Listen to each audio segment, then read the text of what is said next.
안녕하세요. 다들 평안하셨죠?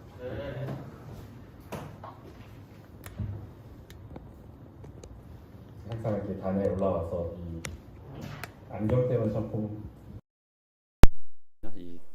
이렇게 먼 거리를 볼 수 있는 안경을 끼게 되면 앞에 있는 글씨가 안 보이고, 이게 이제 독서할 때 쓰는 안경인데 이 안경을 끼면 성도님들도 시야가 명확하지가 않아서 이렇게 표정을 전혀 읽을 수가 없어요. 그래서 한 번은 이제 이 멀리 보는 안경을 끼고 시도를 해보려고 했더니 이도저도 아니게 되는 참 난감한 상황이 되더라고요. 참 세월은 참 어쩔 수가 없는 것 같기도 합니다. 오늘 이제 전주영 형제님 가정에 또 귀한 또 생명을 또 주시는 이 또 귀한 날에 또 이렇게 말씀을 전하게 해주신 또 하나님께 또 감사가 또 되고요. 늘 단에 올라오게 되면 우리가 지금 세상의 영적 전쟁을 하고 있잖아요. 그러다 보니까 이게 성경에 나와 있는 인물들과 비교하는 것이 사실은 맞긴 하는데 때에 따라서는 세상적인 인물들과도 비교가 되기도 하는 것 같아요. 뭐 잘 아시는 삼국지에 나와 있는 유비관우 장비에다가 제갈량까지 해서 어찌 보면 이 영적 전쟁에서 이 잠실교회를 이끌고 계시는 장로 형제님들이 이 내 인물과 참 많이 닮았다는 생각도 때로 해보게 됩니다. 그래서 유비하고 제갈량 보통 지장이라고도 얘기를 하죠. 그 다음에 관우를 이제 덕장이라고도 반대인가요? 관우하고 제갈량은 지장, 유비를 덕장, 그리고 장비를 이제 맹장이라고 하죠. 그래서 항상 이 앞선 형님들을 바라보면서 저러한 모습들 참 닮고 싶다라는 생각을 하죠. 그럼에도 불구하고 항상 그러지 못하는 제 자신을 바라보며 나는 그럼 도대체 무슨 장일까? 이게 환장일까? 막장일까? 이런 여러 가지 참 난감한 상황들을 제가 접하게 되면서 여튼 기도와 그 다음에 경청과 순종을 통해서 참 닮아가길 참 바라는 마음이 참 큽니다. 오늘 이제 말씀드리고 싶은 거는 이제 주만 바라볼지라라고 하는 제목으로 이제 이야기를 말씀을 드려보려고 하거든요. 이제 벌써 코로나가 시작이 되고 여기에 적응되는 세월이 이제 1년 반을 훨씬 넘어서 이제 2년째로 이제 흘러가고 있습니다. 뭐 이거는 코로나의 삶이 어떻다라고 하는 것은 제가 굳이 말씀을 드리지 않아도 아마 여기 계시는 분들이 체험상으로 많이들 경험을 하셨을 거예요. 이제 그러면서 코로나가 우리를 바꿔놓은 가장 큰 것은 과연 무엇일까 하는 걸 생각을 해보게 되면 이제 문득 그런 생각이 들더라고요. 예전에 이제 코로나 초창기에 이제 격리를 하는 단계에 이제 취하게 되는 사람들을 보면 이제 자살을 하게 되는 기사들이 처음에는 좀 심심치 않게 저는 봤던 것 같아요. 근데 요즘에는 그런 기사들을 참 찾아보기가 어렵더라고요. 그 이유가 뭘까? 물론 그런 일이 생기지 않지는 않았겠지만 이제는 많은 사람들이 이 코로나와 이러한 삶에 굉장히 많이 익숙해져 가고 있다는 생각이 들면서 이 코로나가 무서운 것 중에 하나는 이제 혼자 사람들과 접촉을 하지 않고도 혼자 지내는 것이 이젠 너무나도 자연스럽고 또한 그것이 오히려 불편함을 넘어서 편안함을 줄 수 있는 이러한 영향을 미치는 것이 또한 무서운 점이 아닐까라는 생각을 하게 됩니다.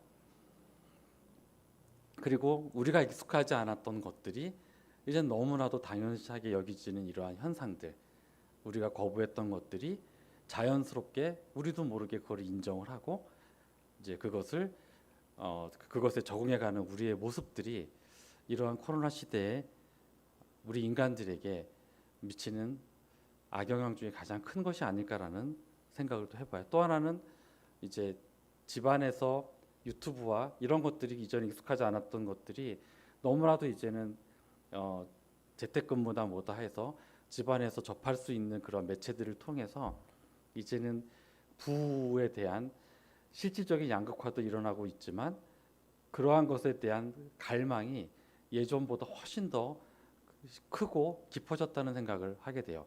그러다 보니 사람이 살아가는 데 있어서 바라보는 이러한 욕구가 코로나가 이렇게 창궐하기 이전보다 훨씬 더 강렬하게 그런 것을 바라보고 있는 이런 모습들을 또한 보게 되거든요.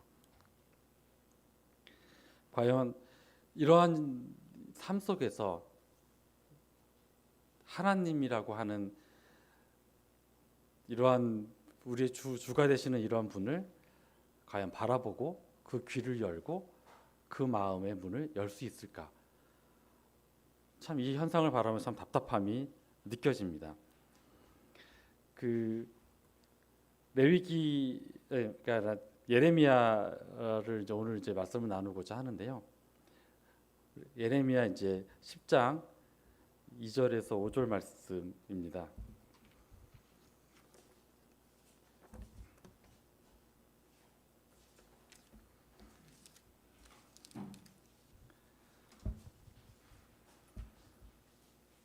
제가 읽어 드리겠습니다.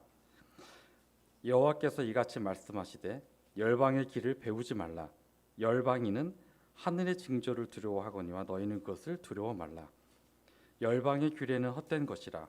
그 위하는 것은 삼림에서 벤 나무요 공장의 손이 도끼로 만든 것이라. 그들이 은과 금으로 그것에 꾸미고 못과 장도리로 그것을 든든히 하여 요동치 않게 하나니 그것이 갈린 기둥 같아서 말도 못하며 걸어다니지 못하므로 사람에게 매임을 입느니라. 그것이 화를 주거나 복을 주지 못하니 너희는 두려워 말라 하셨느니라. 이 예레미야서에 나와 있는 이 말씀을 통해서 이 당시에 2000년도 훨씬 더 전인 이 당시에도 이미 우상에 사람들이 굉장히 심취해 있었던 것을 볼 수가 있죠. 지금 우리가 살아가고 있는 삶 속에서도 여기서 나와 있는 것처럼 공장의 손으로 조각하여지는 것을 우리가 눈에 보이는 것을 섬기지 않고 있기 때문에 많은 경우가 그래서 우상은 나는 섬기지 않는다고 생각을 할 수도 있지만 세상 사람들이 섬기고 있는 것 물질이고요, 시간이고요.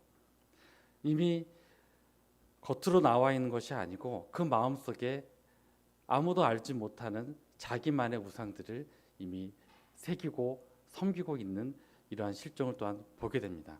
그래서 이러한 규례를 배우지도 말고 열방의 길을 배우지도 말라라고 하나님께서 분명히 말씀을 하셨습니다. 그 예전에 그 서울대병원에서 한 환자 케이스를 발표한 거를 이제 제가 본 적이 있었는데요. 그 13살 난 아이가 굉장히 심한 불안 장애를 겪고 있는 아이예요. 13살짜리 아이인데 이 아이는 자기가 불안함을 느낄 때 어떤 행위를 하냐면 이제 입술을 물어뜯고요. 그다음에 뾰족한 꼬챙이로 자기 얼굴이나 손끝을 계속 찔러요. 불안함을 느낄 때마다 이러한 극한의 자극을 이렇게 가하게 되면 그런 불안감이 굉장히 해소가 돼서 이제 그러한 행위를 일삼는 아이였었고요. 그리고 이 불안한 나머지 혀도 깨물기 때문에 그 아이 혀의 3분의 1은 잘려져 나간 상태였다고 해요. 그리고 5년 동안 약물과 심리와 여러 가지 치료를 했지만 이 아이의 상태는 결코 나아지지를 않았다고 하거든요. 그 사이에 하나의 그 신분의 자극술이라고 하는 수술법이 하나 개발이 됐는데 그게 뭐냐면 좌뇌와 우뇌의 전극을 꽂고 그 선을 보이지 않게 이 목 안으로 이렇게 쭉 넣어서 양쪽 가슴에다가 배터리와 기계 장치를 달아놓은 거죠. 겉으로 볼 때는 전혀 티가 안 나는 이제 그런 수술인 거예요. 그리고 리모컨을 쥐어주고 아이가 심리적으로 불안할 때마다 눌러요. 그러면 이 뇌에 전류가 흐르면서 아이의 상태가 불안정에서 안정으로 변화되는 이제 그런 시술을 하였고요. 이 아이는 굉장히 호전이 되었고 지금은 성인이 되었고 운동을 좋아하던 아이여서 지금은 한 경호업체의 경호원으로 일하고 있을 정도로 굉장히 안정한 단계에 다다랐어요. 제가 이 말씀을 드리는 이유는 이제 이러한 기법들이 이제는 상용화가 되고 있고 실제로 나오기도 하고 있고요. 어떤 거냐면 이제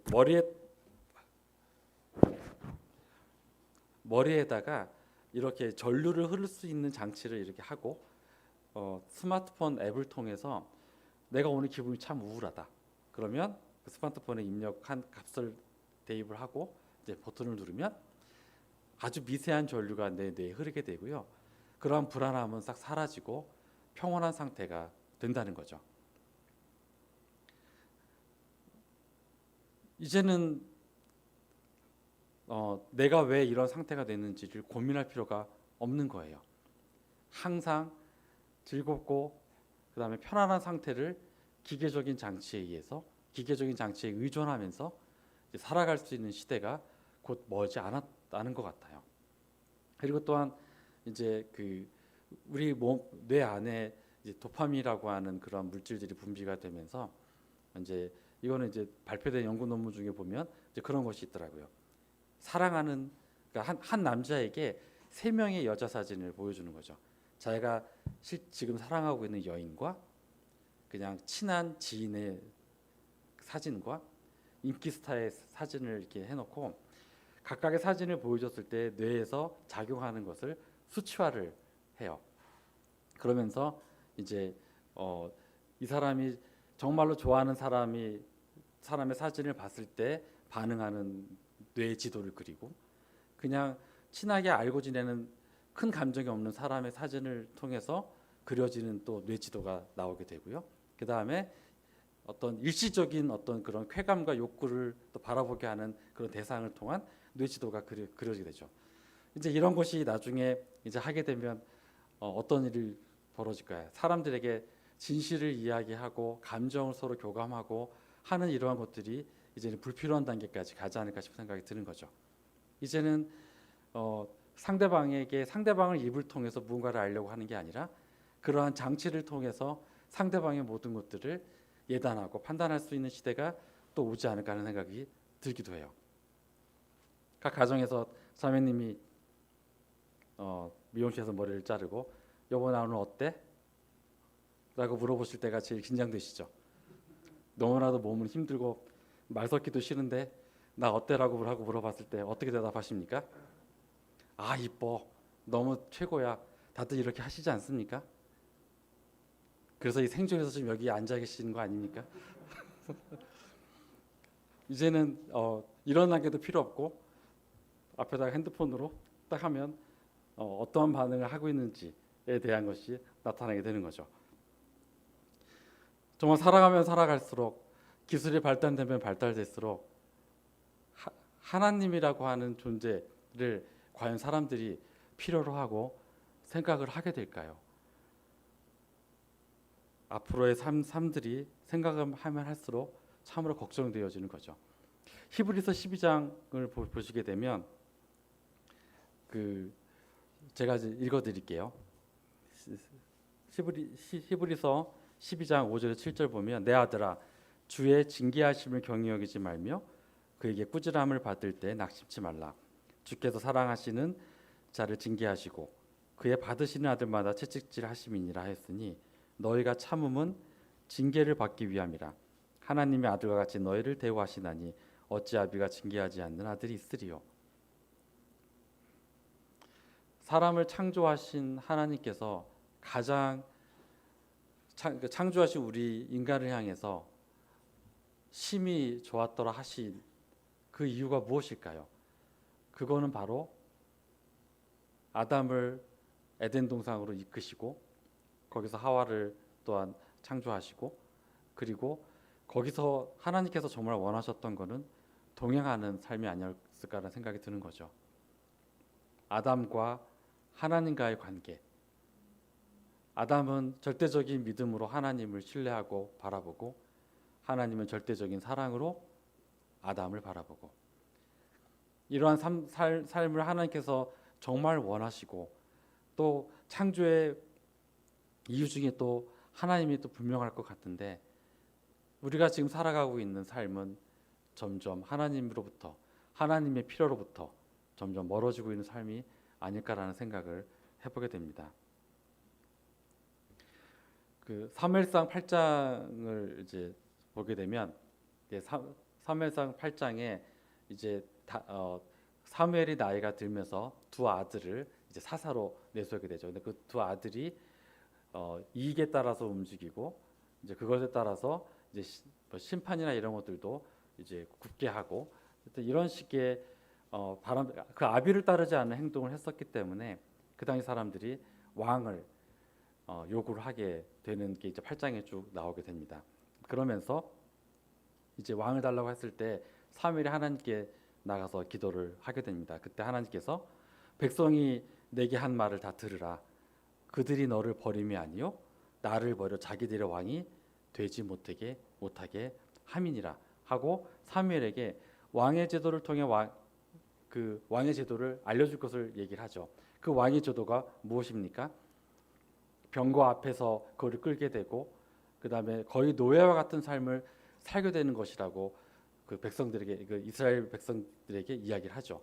그때 백성들이 그 말을 듣고 어떻게 반응합니까? 그 사무엘이 말하고 한 것을 거절하죠. 그리고 왕을 요구합니다.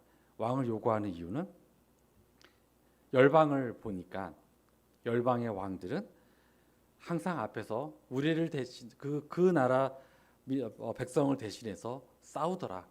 우리도 왕을 세우게 되면 우리를 위해 왕이 싸워줄 것이 아니냐 하면서 그 왕을 내세울 것을 강력히 요구를 하죠. 그래서 결국 왕을 하나님께서 이제 세우라고 이제 허락을 하시게 됩니다. 그때 첫 번째 왕이 누구죠? 사울이었죠.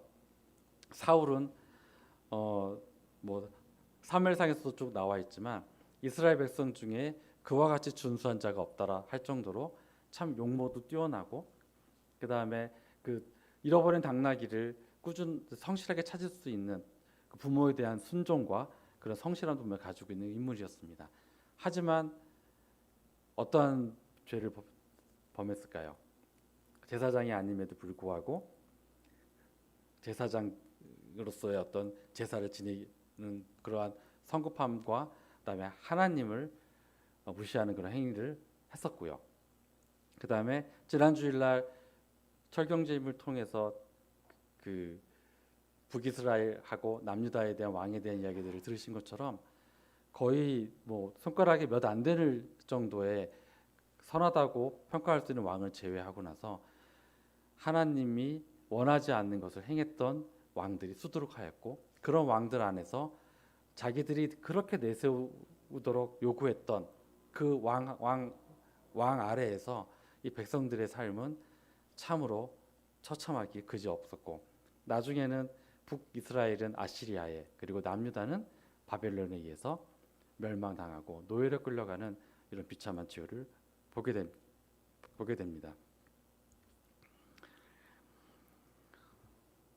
이러한 삶들을 통해서 보면서 지금 우리는 무언가를 열심히 하고 있고 살아가고 있는데 혹시 우리는 우리 마음속에 정말로 주인 되는 우리 하나님을 바라보면서 삶을 살아가고 있는지를 한번 돌아봐야 되지 않을까 하는 생각이 듭니다.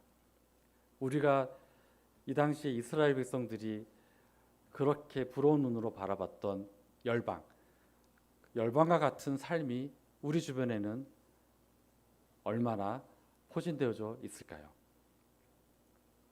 삶이 힘들어지고 그 다음에 걱정거리가 있고 그 다음에 뭔가 일이 잘 풀리지 않을 것 같은 이런 모든 것들이 우리의 깊은 마음속에서는 물질만 충분히 있으면 혹시 이런 것들은 다 해결되지 않을까라고 하는 마음을 품고 살고 있지는 않을까요? 이 주변의 삶이라고 하는 것이 굉장히 중요합니다. 그리고 우리 주변에 이러한 삶을 영적인 눈으로 바라볼 필요가 있습니다. 미가서 선지서들 중에 보면 미가서도 그렇고 호세아도 그렇고 이렇게 그 은유적인 표현, 비유적인 표현을 사용하는 거 보면 그 사람의 그 삶이 어떤 환경에 있는가를 볼 수가 있는 것 같아요. 미가서도 보면 모레셋 사람이라고 이제 되어져 있고 미가서 1장 1절에 그리고 나서 이제 3장에서 보면은 이제 미가가 이렇게 표현하는 것들 보면은 이제 백성의 가죽을 벗기고 그 뼈에서 살을 뜯어 뭐 그들의 살을 먹으며 그 가죽을 벗기며 하면서 뭔가 이 도축과 관련된 그런 것을 굉장히 자세하게 이렇게 표현하는 것을 볼 수가 있겠어요. 이거는 뭐 정확하게 그렇다라고 하는 것은 아니지만 성경을 연구하는 사람들의 그러한 것들 중에서는 보면은 아무래도 그 모레셋이라고 하는 곳이 블레셋과 접경 지역에 있는 곳인데 그리고 작은 시골 마을인데 아무래도 그런 쪽에 업을 삼는 사람들이 살지 않았을까라고 하는 이제 그런 식의 추측을 해보는 것 같기도 하더라고요. 호세아서도 그래요. 호세아서 7장이나 이럴 때 보면은 뭐 이렇게 뭐 빵, 반죽, 뭐 화덕, 전병 이 호세아 선지자가 남성임에도 불구하고 부엌 일을 좀 많이 했던 같은 느낌이 들 정도로 뭔가 안에서 있는 것들을 굉장히 많이들 이렇게 은유적으로 표현하는 것을 보게 되거든요. 예전에 김주찬 형제님이 이렇게 수요일 날 단에서 이렇게 말씀을 전하실 때 지금은 이제 유튜브로도 보지만 그 전에는 MP3로 해서 귀로밖에는 들을 수가 없었는데 이제 제가 이제 그거를 저는 이제 수요일 날 나오지를 못하기 때문에 귀로로서 이제 그거를 들을 수밖에 없는 상황이었죠. 근데 그걸 보면 김주찬 형제님의 이렇게 말씀하시는 것을 이렇게 딱 들어보면 작은 숨소리 하나가 바로 딱 김용규 형제님인 거죠. 숨을 들이쉬고 내쉬는 것까지도 어찌 이렇게 닮았는지 만약에 그 숨소리만 딱 하게 되면 누가 김용규 형제님이고 누가 주찬 형제님인지를 구분하기 어려울 정도의 그 작은 숨소리 하나도 꼭 닮아 있어요. 저희가 목요일날 3, 40대 그 형제자매님들이 모임이 있잖아요. 아시는 것처럼 이 같은 모임 안에서 부모님 밑에서 자란 형제자매님들이 많이 계세요. 참 많이 닮았어요. 전주 형제님의 성경을 바라보는 시각은 딱 전석희 형제님 완전 판박이에요. 참 너무나도 부럽다는 생각이 드는 거죠. 저게 바로 금수저가 아니면 무엇일까라는 하는 생각이 할 정도로 그렇게 되죠. 또 저기 은총 형제님이나 영훈 형제도 마찬가지기도 하고요. 또한 살아가는 삶 속에서도 마찬가지이기도 해요. 우리 동욱 형제님 컴퓨터 기계 언어를 전공하시고 또 그쪽 일을 하고 계시잖아요. 이게 송곳으로 찔러도 피 한 방울 안 나올 것 같은 어떤 냉철함이 항상 이렇게 겉에서 묻어나오고 굉장히 논리적이죠. 그래서 가끔 이렇게 온라인상이니까는요 저희가 이렇게 화면을 띄우게 보다 보면 동영상을 보면서 AI가 아닌가? 라는 생각을 할 정도의 그러한 영향을 그러한 것을 참 보게 되죠. 저는 어떨까요? 저는 항상 12시간 이상을 약 주변에 쌓여 있습니다. 그래서 항상 저는 약한 모습밖에는 보여드릴 수가 없어요. 그럼에도 불구하고 참 감사한 것은 새로운 제품들이 자꾸 이렇게 출시되면서 하루가 멀다 않게 약국에 약들이 들어오죠. 그러면은 어제까지 새로운 약이었던 것들은 구약이 되고요. 오늘 들어온 약은 신약이 되기 때문에 참 하나님께서 저를 늘 구약과 신약으로 붙들어 주신다는 저는 이렇게 감사함을 좀 느끼곤 합니다. 썰렁하죠?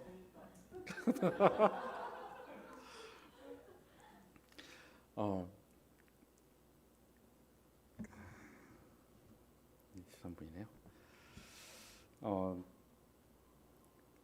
지금까지 이렇게 이야기를 해오면서 정말 내가 처한 환경들, 그러니까 아침에 일어나서 하루의 삶을 살아가고 하루의 삶을 마감할 때 한번 돌이켜 보신 적이 있으신가요?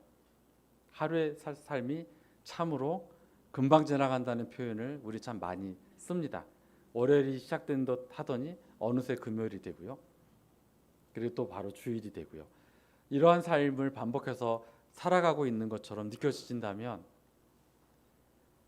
하루의 삶과 그 안에 삶을 구성하고 있는 매 시간은 결코 반복되거나 동일하지를 않다고 하는 것을 성도님도 잘 알고 계시죠.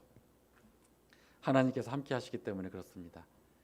항상 새로울 수밖에 없는 이런 삶이 만약에 동일하게 느껴지시거나 때로는 처한 환경이 너무나도 지겹다고 생각이 되시거나 너무 힘들다고 생각되신다면 내가 지금 바라보고 있는 주변이 어떠한 것이 내 주변에 있고 나는 무엇을 바라보고 있는지를 한번 꼭 바라볼 수 있는 그런 시간을 가져보시기 바랍니다.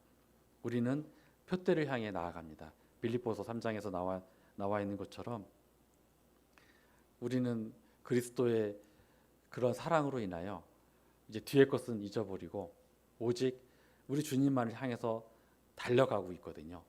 달려가고 있는 그 길은 이전에는 가본 적이 없던 길이기 때문에 하루의 삶이 결코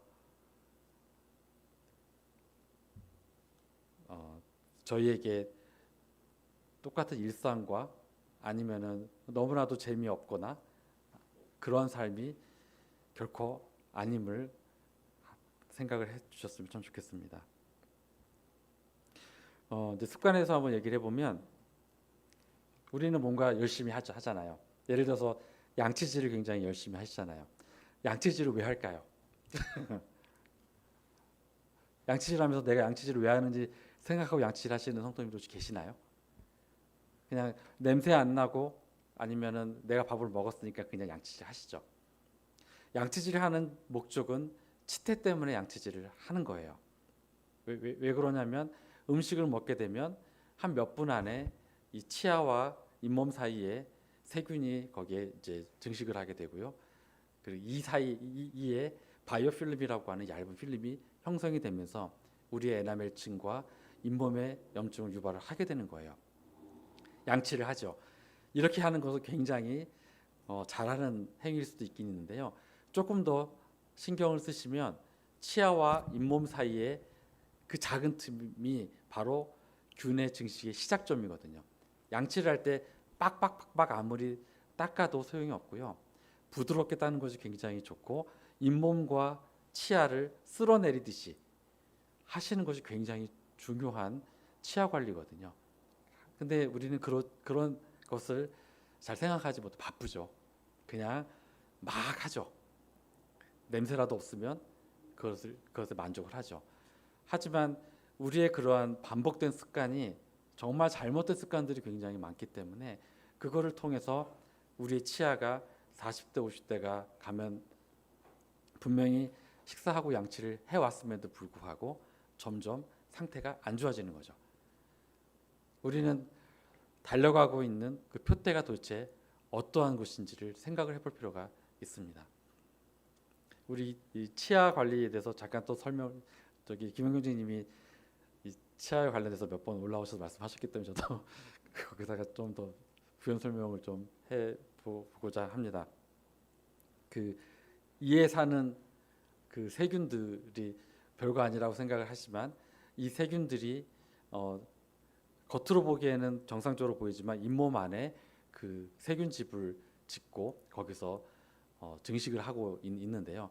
조금 더 피곤하거나 면역이 떨어지거나 하게 되면 그 세균들이 우리 몸 안으로 들어오게 되고요. 그래서 골다공증 유발률도 굉장히 높이고 또한 심장에 대한 영향도 굉장히 큽니다. 겉에 볼 때 외부에 있는 것처럼 보이는 치아가 이거를 방치하게 되면 나중에 그 생명과도 맞바꿀 수 있는 그런 상태까지 가게 되는 거죠. 마치 우리가 별거 아닌 것 같은 작은 누룩 하나가 전체를 다 못쓰게 만드는 것처럼 이러한 것들이 이제 우리에게 발생이 될 수도 있다는 거죠. 길티 플레저라고 하는 말을 들어본 적이 있으신가요? 길티 플레저. 요즘에 나와 있는 신조어라고도 하더라고요. 아시는 것처럼 길티 유죄, 그러니까 죄라고 하는 뜻의 길티하고요. 플레저, 기쁨이라고 하는 뜻이죠. 어찌 보면은 전혀 상반되는 이 두 가지가 합쳐져서 나오는 이 길티 플레저. 예를 들면 이런 거죠. 나의 건강을 위해서 다이어트를 하고 싶은데 술과 담배를 계속 하게 되는 이런 즐거움을 맛보는 것. 그러니까 학생의 경우에는 성실하게 학교에 다니다가도 가끔 한번 땡땡이를 치면서 일탈의 기쁨을 맛보는 것. 내가 어떠한 행위를 함으로 인해서 다른 사람들에게 피해를 주지는 않지만 잘못된 것을 알고 있지만 그 잘못된 것을 즐기는 요즘 세태를 길티 플레저라고 하는 표현으로 이렇게 묘사를 하고 있더라고요. 어찌 보면 우리에게는 그런 것들이 굉장히 만연해 있는 것 같습니다. 정지선 아니면은 뭐 그게 차를 운전하시는 분들은 나 시간 바쁘고 나 하나쯤이야라는 생각으로 뭐 끼어들기나 아니면은 위험한 식의 고교 운전도 사실은 서슴지 않는 경우들이 종종 있거든요. 이런 것들도 어찌 보면 물론 이제 다른 사람들 피해를 보면 이거 길티 플레저라고 할 수도 없겠지만 그래도 법이 허용하는 한 또 사람들이 허용하는 안에서 우리는 이것을 너무나도 당연시하게 즐기고 있지 않나라는 생각을 하게 됩니다. 그래서 이 용어를 보면서 제가 이제 이런 생각을 한번 이런 말을 한번 만들어봤어요. intentional oblivion pleasure 어렵죠. 저도 이거 찾느라고 좀 고생을 했는데요. intentional 의도적인 oblivion 망각, 네, pleasure 기쁨. 이거는 성도님들의 앞에서 어떤 권면이나 훈계로 제가 말할 입주도 안 되고 그리고 자격도 전혀 안 되지만 제 자신을 향해서 제 자신을 바라보면서 느꼈던 단어입니다.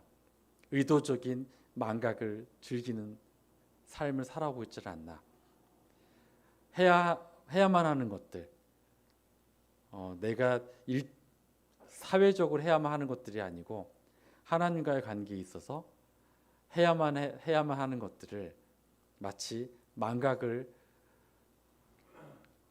하고 있는 것처럼 알고 있지만 마치 깜빡했다는 식의 태도로 하나님 앞에 나아가고 있지를 않는지를 돌아보게 되었거든요. 매일같이 하게 되는 말씀 묵상, 그 다음에 네이버 카페 그 묵상을 올리는 것. 난 바빠. 난 너무나도 몸이 피곤해. 그리고 나는 너무나도 바쁜 삶을 살고 있기 때문에 깜빡할 수도 있어. 그리고 이제 그거를 정당화하는 내 자신의 모습들도 보게 되고요.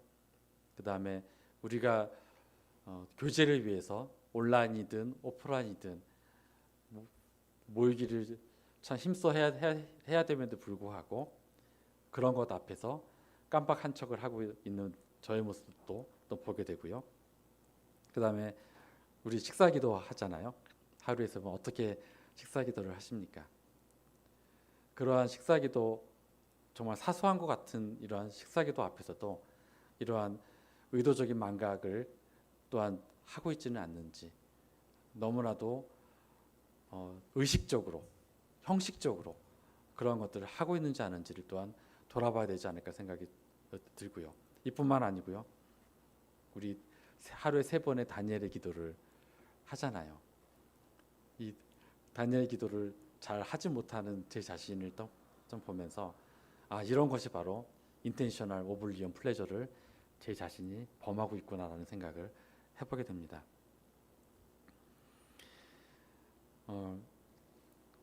벌써 시간이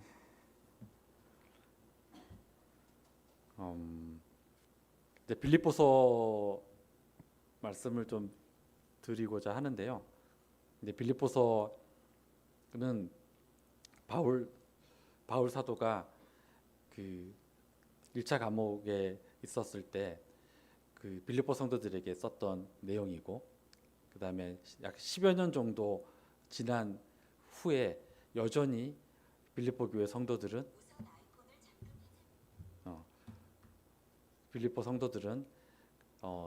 사단이나 아니면 여러 가지 외부에서 들어오는 그러한 것들에 큰 영향을 받지 않고 성숙해 나가는 모습을 통해 사도 바울이 썼던 편지입니다. 그래서 이거를 통해서 사도 바울은 크게 3가지를 이야기를 하셨다고 저는 보고 있는데요. 빌립보서 2장에서 나와 있는 것처럼 일심 협력, 마음을 같이하여 같은 사랑을 가지고 뜻을 합하며 한 마음을 품기를 원했던 것을 볼 수 있고요. 그 다음에 빌립보서 2장 12절에 구원을 이루라는 말씀을 또 하셨습니다. 여기서 나오는 구원은 우리의 사망에서 생명으로 옮기는 구원뿐만 아니고요. 우리가 구원을 받은 자로서 하늘의 시민권자로서 어떠한 삶을 살아가야만 하는가, 하나님께서 보시고 기뻐하시는 그러한 삶을 살아내도록 말씀을 하신 거라고 저는 분별이 되어져 있고요. 그 다음에 3장과 또 4장에서 주 안에서 기뻐하는 삶을 살기를 이렇게 당부를 하셨습니다. 우리 잠실교회가 나아갈 길, 지난 주일날 단에서 선교로 말씀을 하셨죠.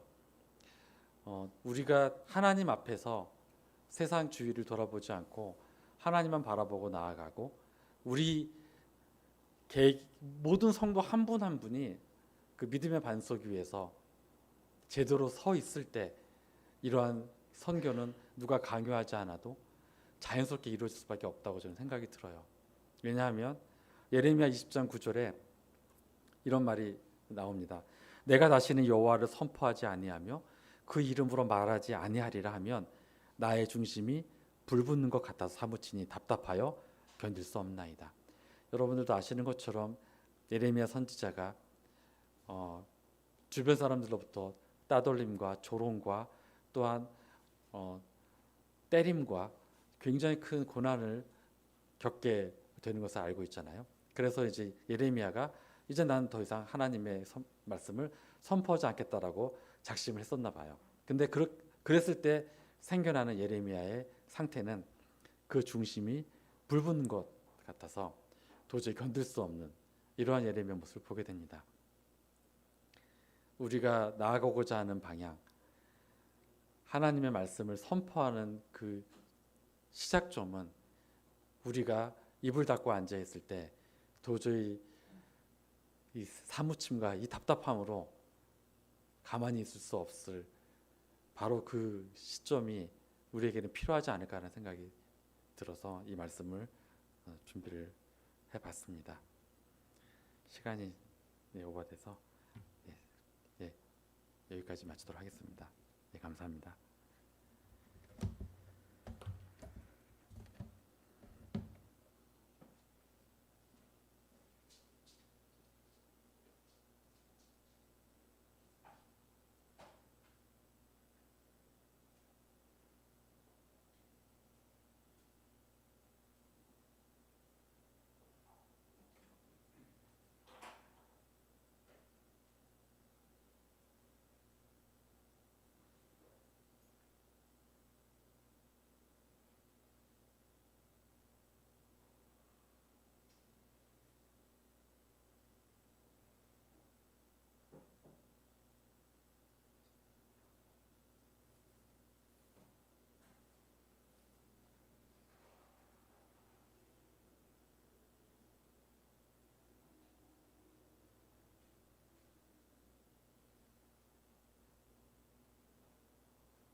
안녕하세요.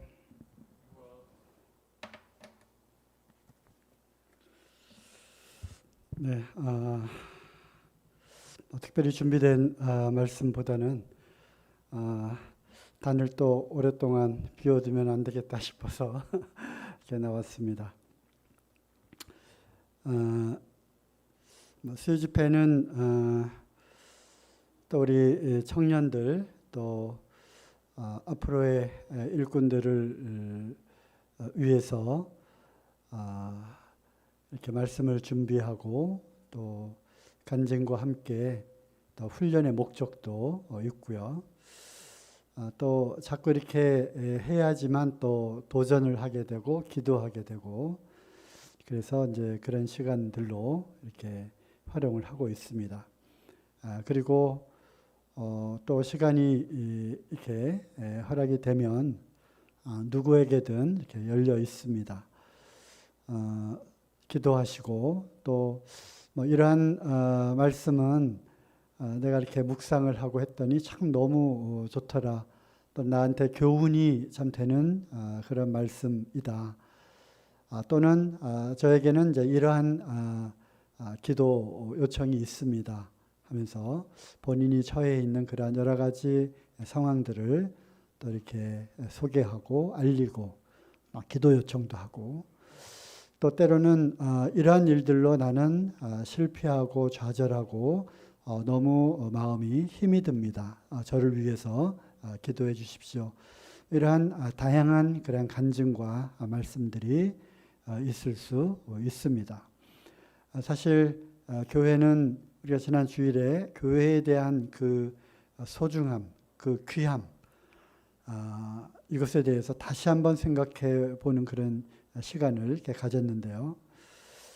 이 전달하는 사람의 어떤 영성의 그런 문제가 좀 있어서 충분히 전달이 되었는지는 모르겠습니다만, 어쨌든 우리가 보통 일반적으로 생각하는 그냥 교회에 나온다, 또 나는 교회에 속해 있다라고 하는 그 차원을 넘어서서 정말 구원받은 그리스도인들의 이 모임인, 그리고 하나님의 모든 것인, 그리고 이 교회를 위해서 영원 전부터, 창세 전부터 이 세상을 예비하시고 또 세상 가운데 오실 예수 그리스도와 또 그분을 통해서 탄생될 이 교회를 위한 이 모든 것들이 결국은 완전한 하나의 인격체, 머리와 몸이 하나로 결합된 완전한 인격체, 신랑과 신부가 결합되어서 완전한 그 하나가 되는 이 놀라운 결혼을 통한 하나님의 완전한 하나가 되는 이 비밀, 이 놀라운 비밀들이 바로 이 그리스도와 교회에 이렇게 감춰져 있다고 하는 사실을 보게 될 때, 참 교회는 정말 너무나 귀하고 참 소중한 것이다. 그런데 이 교회에 내가 한 지체로서 여기에 이렇게 속해 있고, 또 이렇게 나올 수 있고, 또 지금 이 시간 이와 같이 함께 할 수 있다고 하는 그 자체가 얼마나 그 귀한 것인가를 우리가 잊지 않아야 되겠습니다. 그뿐만 아니라 교회는 하나님의 집이죠. 진리의 기둥과 터잖아요. 그죠? 그렇기 때문에 이 교회는 이 진리의 기둥, 진리의 터 위에 세워져야 하는 것일 뿐만 아니라 여기는 정말 사랑의 공동체인 하나님의 집입니다. 가정입니다. 가정은 편안한 것이죠. 그죠? 가정에서 이렇게 넥타이 매고 양복 입고 참 그럴듯한 있는 척 하면서 이렇게 있는 사람은 아무도 없죠. 편안하게 잠옷 추리닝 바람에 또 잠옷 바람에 이렇게 편안하게 이렇게 있습니다. 그리고 가족들끼리는 또 크고 작은 것, 또 알게 되는 것뿐만 아니라 알리고 싶지 않은 이러한 비밀스러운 것까지도 가족들을 함께 이렇게 나누게 됩니다. 그래서 우리는 교회는 뭔가 우리의 의관을 이렇게 동여매고 나는 아무 일이 없는 그러한 경건한 사람이에요라고 이렇게 나오는 것이 아니라, 주님께서 우리를 있는 모습 그대로 받으셨던 것처럼, 우리의 그런 죄인된 모습 그대로 우리를 받으셨던 것처럼 우리도 서로를 있는 모습 그대로 받으라고 하는 것입니다. 믿음이 강한 자와 믿음이 약한 자들이 있고요. 또 이렇게 장성한 분량에 이렇게 서 있는 그러한 지체들이 있는가 하면 여전히 연약 가운데 자주 넘어지는 그러한 지체들도 있다고 하는 것입니다. 그럴 때 우리는 여기는 하나님의 사랑의 공동체, 하나님의 가정이다.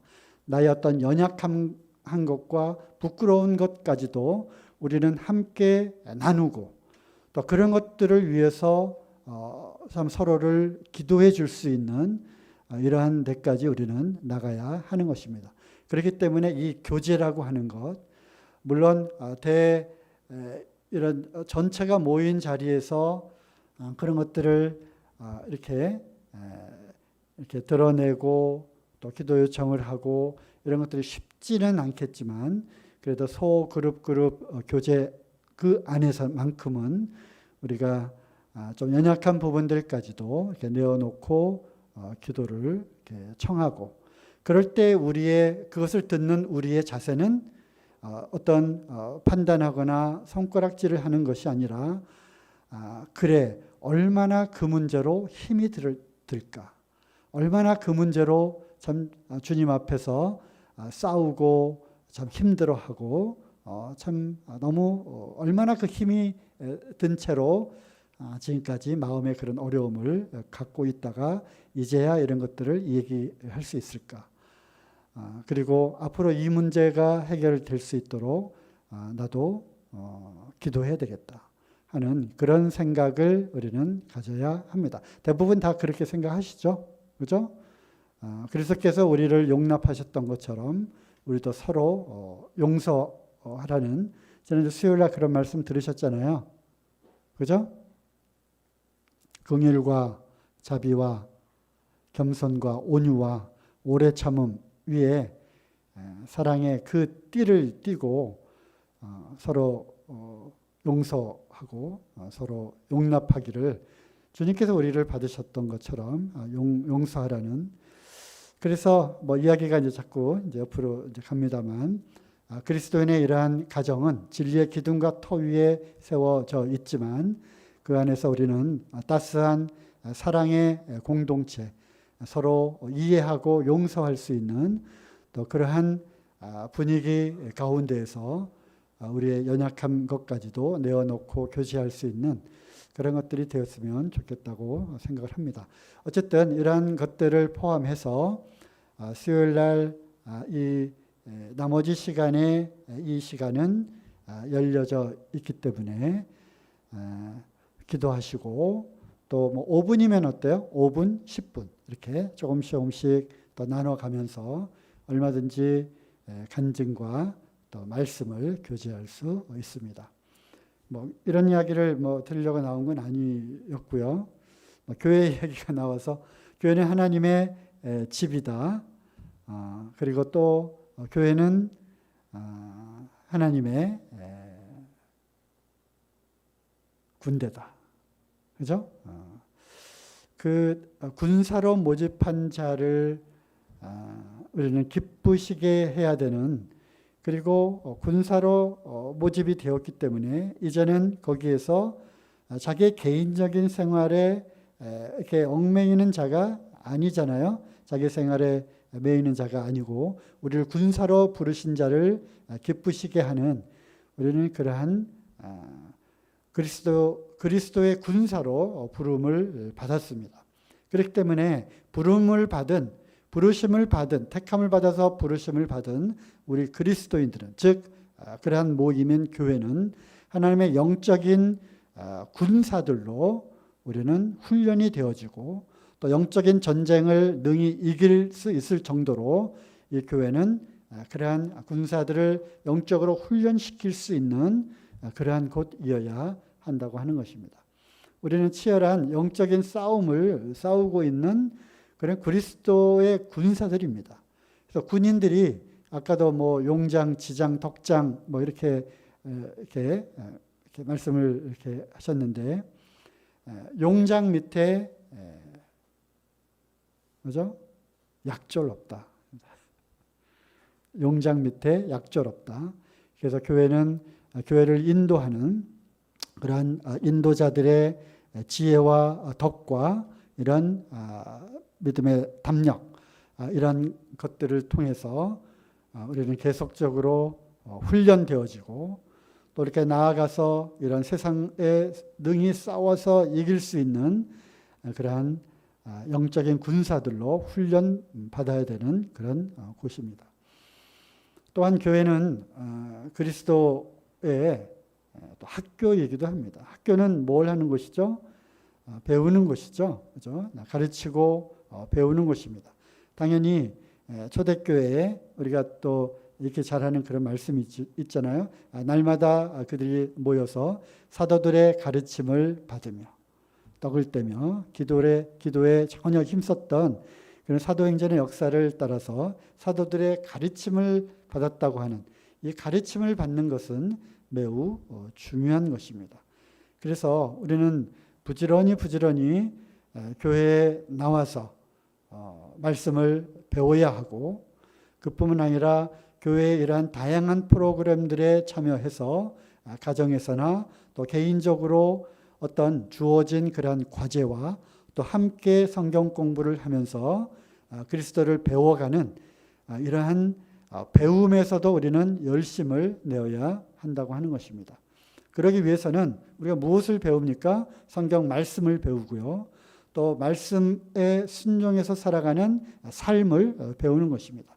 지난 주일날 마지막 말씀이 사도 바울이 그렇게 말씀했잖아요. 너희는 내게서 배우고 보고 듣고 한 바를 너희도 그대로 행하라고 하는 것입니다. 그래서 이 교회는 하나님의 학교입니다. 보여지는 대로 먼저 된 믿음의 그 선배들의 주님을 섬겨 나가는 그런 모습들을 배우는 것이죠. 그렇죠? 또 그뿐만 아니라 교회는 병원이기도 합니다. 병원이 뭐 하는 것이죠? 병을 고치는 것이죠. 건강한 자에게는 의원이 필요 없지만 병든 자에게 무엇이 필요합니까? 옛날에 아지 개그에는 엿장수가 필요하다고 그랬죠. 네. 옛날에는 엿장수가 째각째각하면은 빈병 들고 이렇게 갔어요. 뭐 찌그러진 냄비 같은 것도 갖고 가고요. 그러면 탁탁탁탁 해서 엿을 잘라서 이렇게 주는데, 그것이 얼마나 값어치를 하는지는 누구 맘대로, 그래서 나온 얘기예요. 엿장수 맘대로. 그래서 이 병은 엿가락 요만큼의 길이에 해당되는 값어치다 그러면 거기까지. 또 어떤 찌그러진 냄비지만 이거는 쓸만하다 그러면 굉장히 긴 또 엿을 탁탁 잘라서 주죠. 죄송합니다. 어쨌든 우리는 병든 모습 그대로 이렇게 온 것입니다.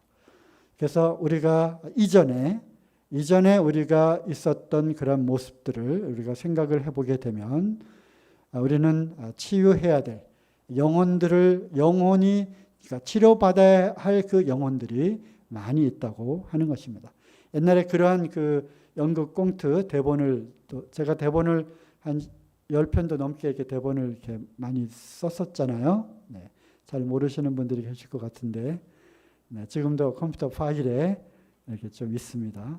옛날에 그 꽁트 대본을 참 많이 썼는데, 영혼의 치료자라고 하는 그런 꽁트를 써서 우리 청년들의 이제 초대의 밤을 열어서 친구들 데려와서 그런 영혼의 치료자라고 하는 꽁트를 하고 또 말씀 교제하고 또 식사하고 했던 그런 생각이 납니다. 어쨌든 영혼을 치료하는 곳입니다. 즉 병원입니다. 우리도 마찬가지고요. 우리가 언제나 영적으로 강하고 그런 상태가 아니라 우리도 때로는 이 세상에 이 병든 그러한 또 나쁜 그러한 영향들을 받아서 영혼이 영적으로 이렇게 어느 한 부분에서 이렇게 세균, 이를 잘 못 닦는 것처럼 그래서 이제 병균이 들어오는, 그래서 마음이 이제 컬컬하고 어두움이 스멀스멀 들어와 있는, 그래서 그러한 것들이 이제 교회에서의 말씀과 또 이러한 성령의 조명을 통해서 비추어지게 될 때 어두움이 물러가고 다시금 치료가 되는 거죠. 우리 하석이랑 하은이 즐겨 보는 그 영상이 있어요. 아구 나는 충치 괴물, 아구 나는 충치 괴물, 치카 하면서 이제 하석이가 이 닦는 거를 제일 싫어해가지고 그런 이제 만화 영화 한 1-2분짜리 그 이제 보여주고, 이 안 닦으면 저렇게 충치 괴물이 와가지고 이가 다 썩는 거야. 그래서 이제 이를 딱 이렇게 하는데 어쨌든 우리가 영적으로 묻어오는 이러한 세균들 눈에 보이지 않지만 내 양심은 알고 또 주의 성령님은 그걸 또 간파하고 계시죠. 그래서 교회는 이러한 성령의 빛을 받았을 때 어두움이 물러가게 하는 것은 어두움을 내쫓으려고 그러면 나가지를 않아요. 빛이 비추어질 때만 어두움은 물러가게 되어 있는 것이죠. 그 빛이 무엇입니까? 바로 그리스도께서 빛이잖아요. 말씀이 빛이잖아요. 그래서 우리가 이러한 교회는 다양한 기능들을 갖고 있다고 하는 것입니다. 네, 그리고 이제 주일날 또 뭐 광고를 이제 짧게 드렸었는데요. 우리가 11월 14일이죠. 14일부터 이제 전도, 개인 전도가 될지 또는 뭐 그룹별로 이렇게 하게 될지 아니면 또 모임이 허락하면 또 구도자들이 이러한 많은 사람들이 모인 곳에 오는 것이 좀 거리낌이 조금 덜해진 그런 상황이라면 뭐 전체 복음 집회를 하든지 어쨌든 기간을 정해서 다시 한번 전도의 시간으로 이렇게 하려고 합니다. 예레미야서가 굉장히 길잖아요. 55장까지 있죠.